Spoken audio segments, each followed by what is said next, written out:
இப்போ நம்ம அதாவது மண்டையில ஒண்ணு க்ளீன் பண்ண தேவை. மண்டையில ஒண்ணும் இல்லப்பா, எல்லாம் எடுத்தாச்சுங்க பாரு. ஒண்ணும் இல்ல உங்கள மாதிரியே. ஒண்ணும். கேரளா மத்தியும் ஐல மீனும் இப்போ க்ளீன் பண்ணிடலாமா? வாங்க க்ளீன் பண்ணிடலாம். பாரு, எனக்கு ரொம்ப பிடிக்கும் இந்த மீன். இந்த சைடுல இருக்கிற முள்ளாக்கு எல்லாம் எடுத்துடணும்.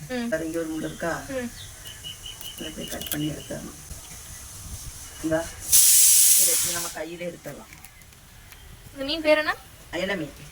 உள்ள இருக்கிற இந்த குடல் எல்லாம் சுத்தம் பண்ணிடலாம், எடுத்துடலாம் கையிலே. ஏன்னா நாங்கள் கேரளாவில் நல்ல கத்தியில் நல்லா மீன் கட் பண்ணி எங்களுக்கு நல்ல பழக்கம் இருக்கு. இதில் முள்ளெல்லாம் ஜாஸ்தியாக இருக்காதுப்பா. மீன் அருமையான மீன், டேஸ்ட்டாக இருக்கும். மத்தி மீன் இது. இதை பொரிக்கிறதுக்கு சூப்பராக இருக்கும். நான் சொல்கிறது குழம்புக்கும் சூப்பராக இருக்கும், பொரிக்கணும். இந்த கையை உள்ள விட்டு இப்படி எடுத்து அந்த குடல் கூட வந்துடும்.